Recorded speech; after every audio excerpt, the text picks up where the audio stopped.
Hello, innovators. I'm Todd Wyant, and welcome to the Bridging the Gap podcast presented by Applied Software. You're invited to join our MEP and construction innovation adventure with a mission to propel this great industry forward. My guest today is Josh Zolan. He's the CEO of Windy City Equipment Services. From his beginnings as a technician, Josh rose through the ranks to become CEO. The company was named to INC's 5,000 list of fastest growing companies in America in 2018. And he is the author of the book, Blue is the New White, and host of the podcast by the same name. Welcome to the show, Josh. Thank you, Todd. I'm really excited to be here, man. Yeah, excited to dive into the conversation. I always like to get people's kind of backstory. How'd you get into the industry? You want the long version or the short version? the entertaining version. All right, the entertaining version goes like this. So I grew up on a farm in Kenosha, Wisconsin. And that is not where I got my blue collar roots, so don't even go there. The farm was actually a converted farm into a stunt school. So stunts like jumping off buildings, getting lit on fire, all of that fun stuff. It's my entire. So that was around you in childhood. What's that? That was around you in childhood. That's right. Oh, Nice. Absolutely. Yeah, that's how I was raised. That's actually what I thought I was going to do for the rest of my life, was be a stunt person, because my grandfather was a stunt man. All my uncles were stunt men. My mom was a stunt woman, and my dad was a stunt man. Nice. So that was kind of the family business, and that's what I grew up knowing and doing, and that's what set me apart. That's what I identified with. So moved out to California to pursue that. Only took a couple of years to realize how much it hurts.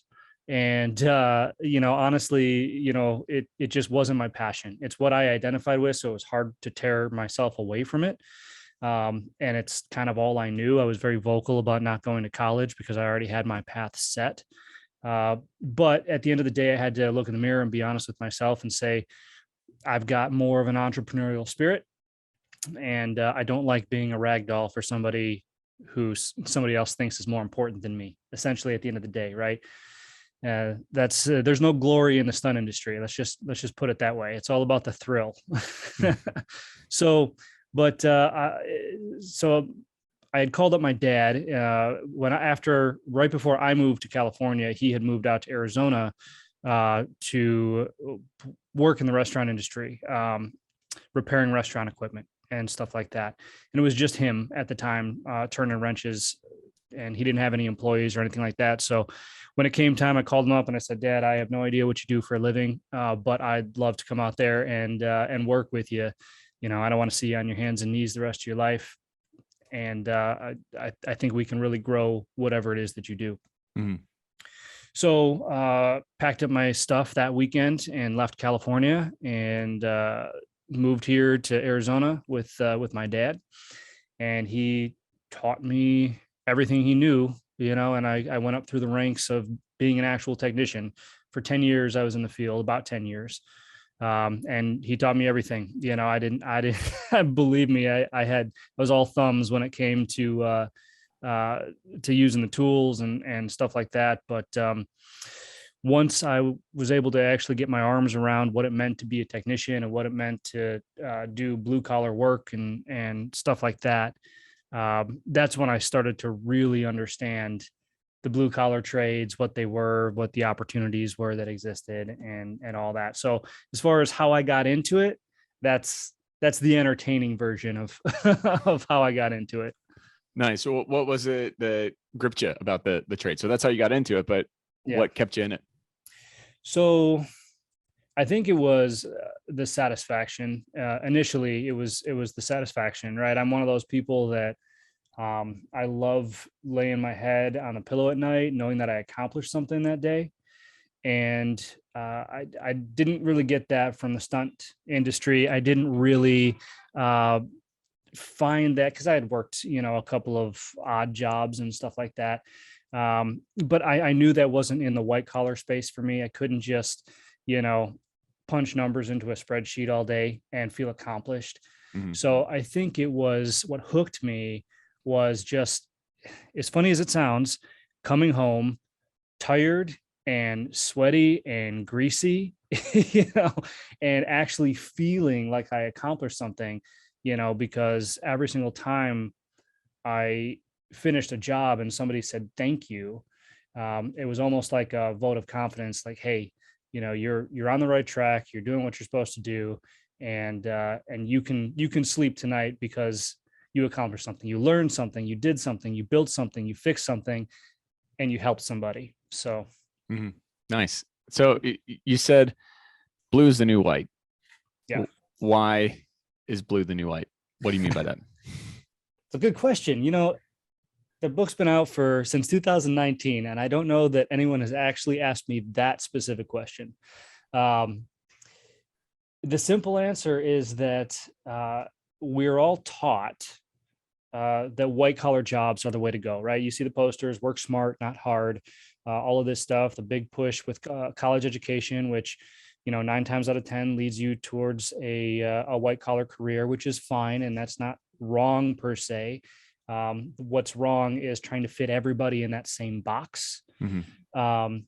And that, coupled with the media stereotypes and perceptions of the blue collar trades, right? Thinking that it's a second rate career, it's low quality, menial work. Anybody can do it, kind of is the attitude.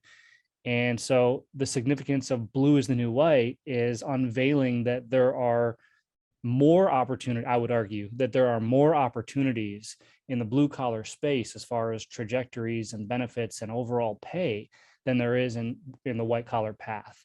So blue is the new white is supposed to signify that your chances of success going the blue collar route are equal to, if not more than, the white collar route.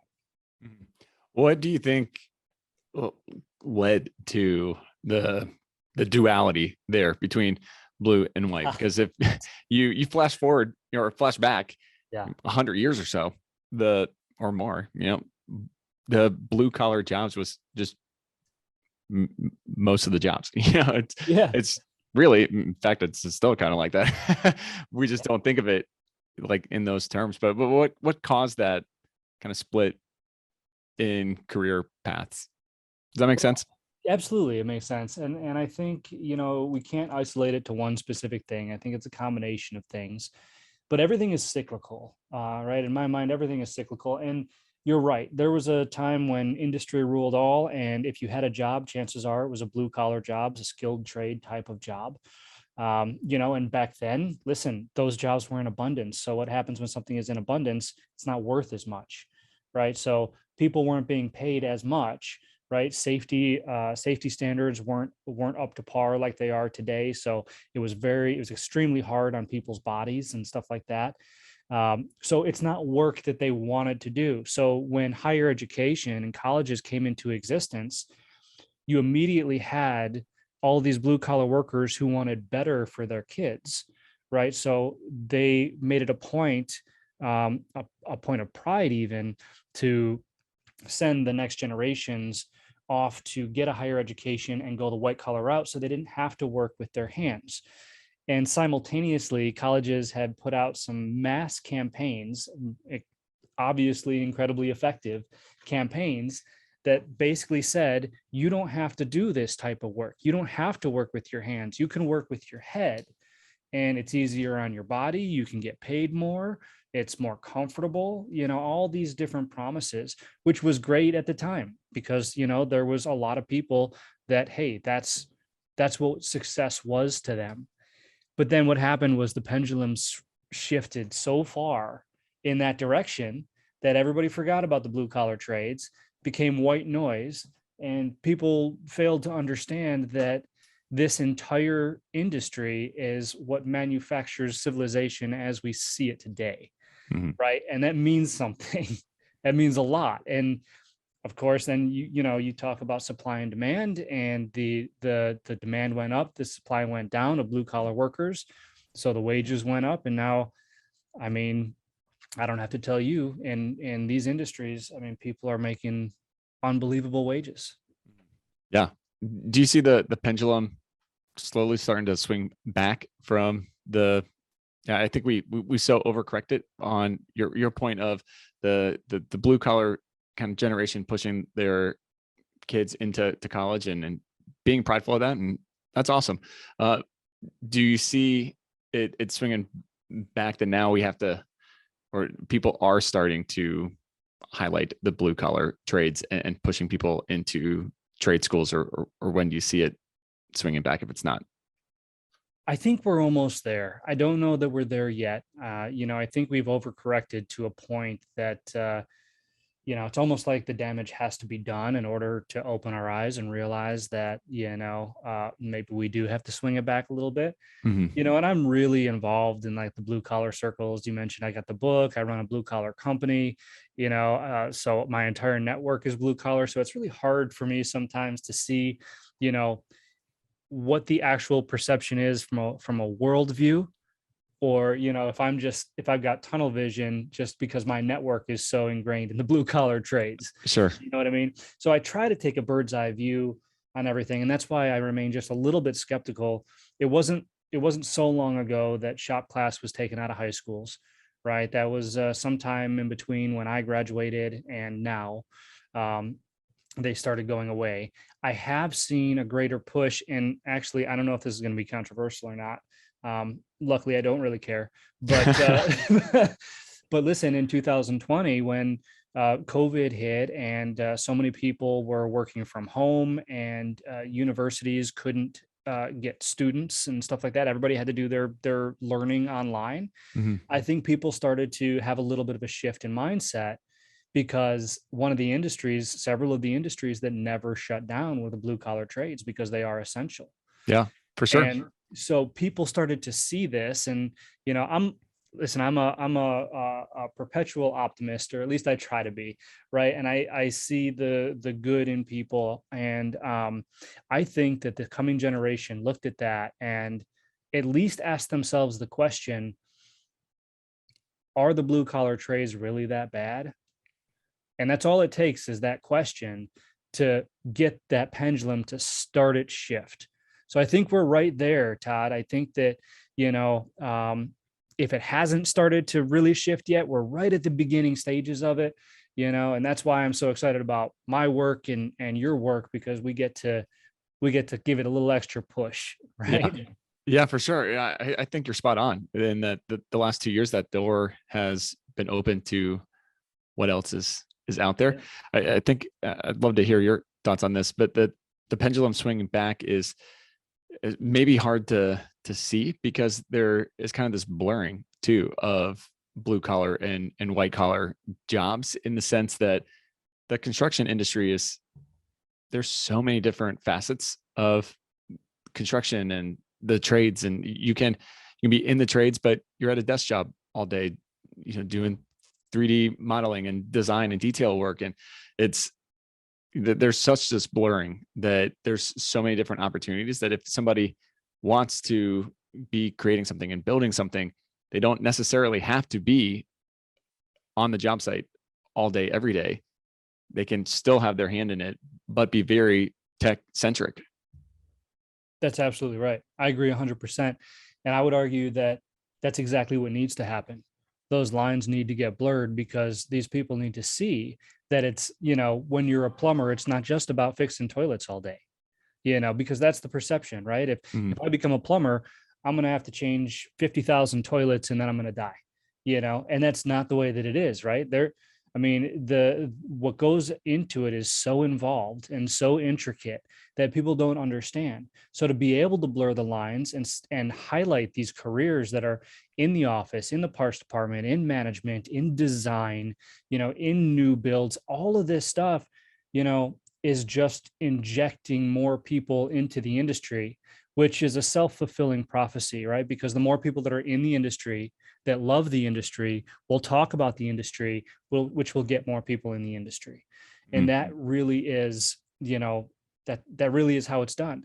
And then you take it a step further, right? Because when you think about the old school trades, you think about, hard-nosed, old school people, values, and cultures, right? Where, hey, you're lucky to have a job, go to work, work as hard as you can. Leave your problems at the door. Yeah. Your problems at the door, all of this stuff. But again, as a result of 2020 and then 2021 with, the supply issues and the inflation and everything else, people are starting to understand. And when I say people, I mean business owners in the blue collar trades are starting to understand that they have to do things differently culture wise if they want to attract and retain talent. So you have these lines being blurred, right? And these people understanding that there are far more trajectories within the trades that they thought, plus the culture shift that's happening, you know. So we could really be setting the stage to turn these blue collar careers into a white collar type of feel and culture, which can only help the industry.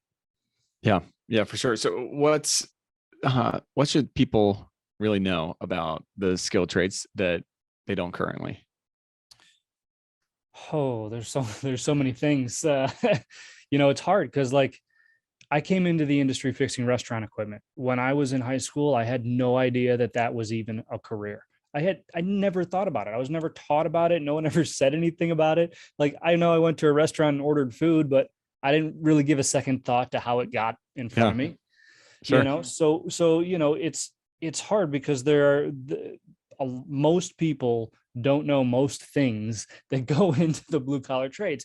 If I had to pick one or two probably that people didn't understand, or let's say would make the biggest impact, i would say I would say that entrepreneurship right now is on a pedestal.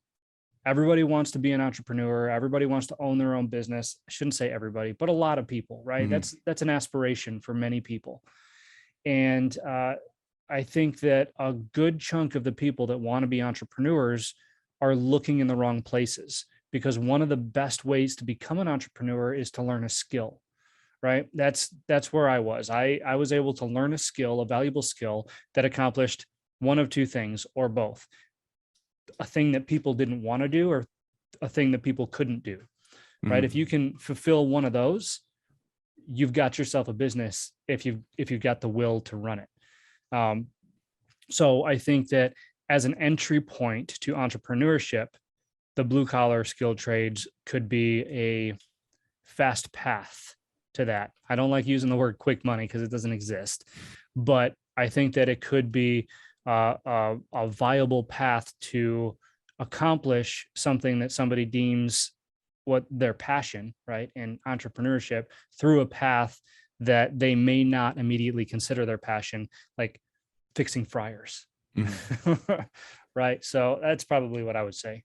So to potentially pick at intergenerational scab here and give voice to a perspective is or you mentioned about people wanting to be entrepreneurs, and the best way into that is learning a skill.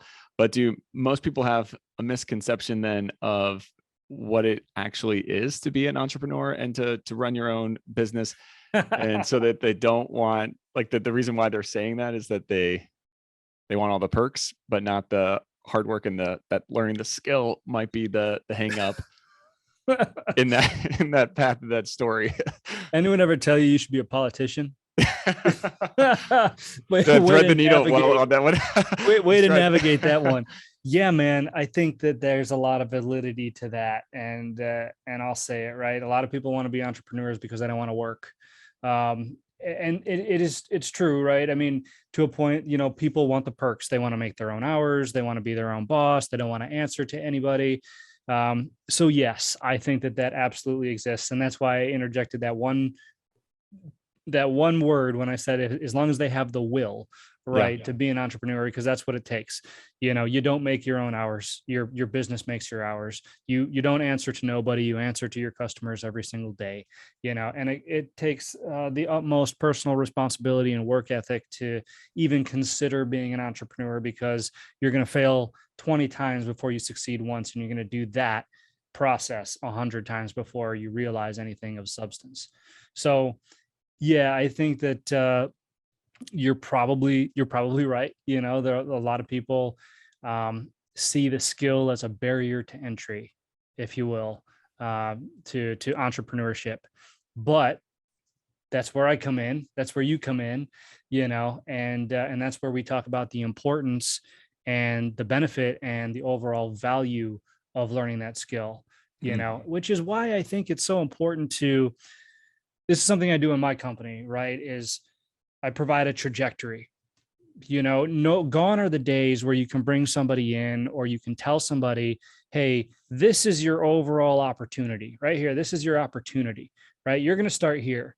I'm not going to tell you all the steps that it takes to get here. I'm not going to tell you how to do all this or what you need to accomplish to get here. I'm just going to tell you that this is it, because people get burned out these days way quicker than it takes to get there. Mm-hmm. So you have to provide a path, a trajectory.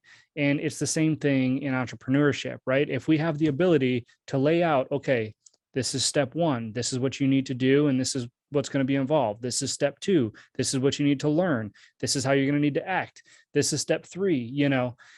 We have that ability in this day and age if we were to utilize it. So I think that, the tools are available for us to help shift that mindset too. Mm-hmm. Yeah, and I totally agree with that. One of the other areas, we mentioned it towards the beginning of the conversation, but one of the other areas that I see as a hurdle is getting the hands-on experience and getting just the exposure to the trades to high schoolers and even earlier than that. But how do you see the kind of some of the best ways to allow for those hands-on experiences, and then to educate and find the high schoolers that are even interested in pursuing maybe something in the trades and construction? It's a really good question. And I think, there's a couple of answers to that. So to get young people the experience that they need, it takes a collective effort, and it takes a commitment from those already in the blue collar industries to invest in their own future. One of the problems right now, Todd, is that our businesses in the trades are growing exponentially. They're growing quickly. They're growing too fast to keep up with the demand for talent, which means what? It means that the faster we can bring in qualified people that we can put right into the job, the better chances we have to grow. The problem with that is those are the people we're talking about that are limited, right? And are very difficult to find. So we like to entertain the theory of bringing in apprentices or bringing in high schoolers, but it's an investment on our part. You can't just turn them loose. They'll kill somebody or kill themselves. I mean, they don't know anything about it. They need to be taught, right? And so they need to be invested in. So it takes a collective effort, but, any way that you can bring on an apprentice, whether they're in high school, after high school, and now I'm going to answer your second question, how do we get them interested? We've got to start before high school. Mm-hmm. We've got to start in middle school. High school, you'll get one type of person in high school. You'll get the type of person that doesn't know what they want to do the rest of their life. That's your target demographic in the high school setting. If you can rewind to middle school, then you can actually convince those that have yet to choose a trajectory, to choose a career. You'll be able to educate them to look at the blue collar trades when it comes time to decide. Mm-hmm. Because most high schoolers have already made the decision to go to college or not work in the trades. I mean, that's what it boils down to. So I would say, our best opportunity is to go younger, is to go, middle school. I even know, some people in the trades that have come up with like coloring books for elementary school students, just to get it ingrained in their head that, they don't have to be a doctor, a lawyer, an accountant, a stockbroker, desk jockey, basically, if they don't want to be. There's other options on the table, and that's what we need to see. Yeah, no, I more than agree with that. And I think going younger, I mean, there's something inherently cool, especially playing into gender roles here, but specifically for young boys too. Obviously construction is super cool for girls too. And girls like, seeing all the construction trucks and everything out on a job site, but there's something about construction sites specifically for boys that is just, it grips them. Yeah. My oldest is 6, and man, he can just sit and watch a construction site. Doesn't have to be anything super exciting happening on the job site. He just loves watching it. And he'll sit there for hours if we let him, Yeah. just gripped by it. So I think going younger and exposing it and being like, yeah, no, this is great. Let's go talk to the people that are on the site and see what they're doing.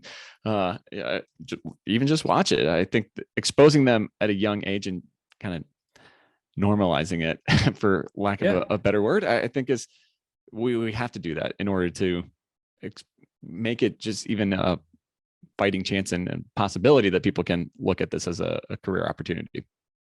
100%. I agree wholeheartedly with that. You know, it's so interesting to me that it feels like it's actively being suppressed. I had a guy on my podcast probably last year already, but he's a plumber, right? And he comes from a lineage of plumbers. His dad was a plumber, his grandfather was a plumber, you know, owns his own plumbing company now. But when he was in high school, his counselor looked at him dead in the face and said, "You're too smart to be a plumber." And so he listened, and he went to be a computer programmer. He went to college. He went, you know, he got into computer engineering. He flunked out. He hated it. You know, it was the worst advice that he had ever gotten in his entire life. And now he owns a friggin' 8-figure plumbing business, you know.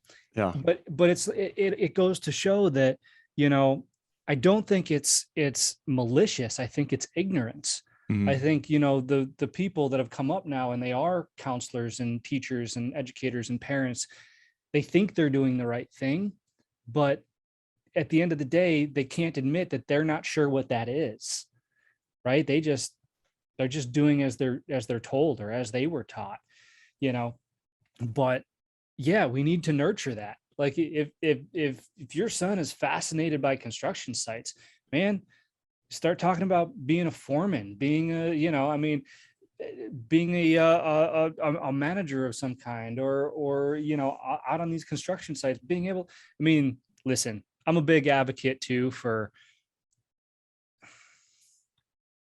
I think I put it in the book this way, right? If the zombie apocalypse were to ever come about, right, tradespeople would be the last ones standing. Okay. All right. So I think there's a lot to be said about real life skill, sustainability, and necessity when it comes to being prepared and, you know, having the ability to swing a hammer, right? And That'll come in handy to bash some zombie brains in for sure. Absolutely. You know? That's awesome. I have all these scenes from The Walking Dead flashing through my mind now. I know, right? Me too. That makes a ton of sense. I think it's a good hot take. Yeah. That's awesome. How do you get out of the construction bubble? You know, you're talking about the trades bubble earlier. How do you get out of that bubble to reach those that don't have that natural tie into the industry? That's tough, right? I think that's tough for all of the business owners and trade business owners specifically. But it boils down to a couple of things. It boils down to marketing. You know, typically marketing in the blue collar trades has not been the highest of priorities. And the ones that do place a high priority on it, the marketing has not typically been super entertaining. And listen, there's exceptions to every rule. I'm just speaking generally right now. Mm-hmm. Sure. You know, but historically, we haven't been able to captivate a new audience, you know, by showing the value of the trades and hard work and what can be accomplished and stuff like that. You know, it's, hey, we need technicians, call this number, you know, or, I mean, that's basically it. The other part, I think, is creating the type of culture that once you do get somebody from outside of that bubble to come to you, they start talking, right? Holy cow, I can't believe what this company does for me and for our employees. You know, what a great place to work. I never would have thought, you know, an HVAC company would treat their employees like this. This is fantastic. Now, all of a sudden they tell their friends and their friends tell their friends. A little bit of a longer term solution there, but still, I think has to be run simultaneously, you know, to the marketing concept. And then just putting yourself out there. I mean, like me, for instance, you know, I didn't know what the book was going to lead to, but I've had the opportunity now to be able to speak all over the country on stages for not only for companies, but for schools and stuff like that, that allows me to speak uh, personally with people outside of the bubble about what's inside of it, Yeah. which I think will help. So people like me, people like you doing what we're doing is vital in reaching people outside that bubble. Yeah. No, I more than agree with all that. That's a kind of a soapbox issue for me is that the marketing problem in construction and not telling the stories that are happening here, because we're leaving it up to people that have no idea what happens on a job site outside of what they see as a stereotype on a TV show. We're leaving it to those people to tell what's actually happening, and they don't know. And then so we have this compounding problem of misconception and misperceptions and just ignorance of what's going on. And we have nobody to blame for that but the industry itself if we're not taking ownership of going out and kind of crowdsourcing our stories and our different perspectives and vantage points on the industry, that there are so many different perspectives and angles and positions in the industry. We have to be able to share that. And collectively, we don't do a great job. I agree 100%. Perception is reality, as they say. Yeah, exactly. Well, how do people find out more information and connect with you? Yeah, absolutely. So I'm at Josh Zolan everywhere, Twitter, Instagram, LinkedIn, Facebook, all that, same handle. Or you can go to bluesthenewwhite.com. I've got all my information, and the podcast is there as well. Or just Google Blue is the New White, man. You'll find me. Sounds good. Awesome. Final question for you. What does innovation mean to you? Good question. Innovation means not accepting when somebody says, this is how we've always done it. And simply put, finding a new and better way. Nice. I like it. And that answer drives me crazy that this is the way we've always done it. Okay, but is it working? It's fine if it is. And that's, but anyway, that's another tangent. Yeah, no kidding. Well, Josh, thanks so much for taking the time and unpacking, and thanks for sharing your perspective and all that you're doing. Absolutely. Thanks for having me on, Todd. This was awesome.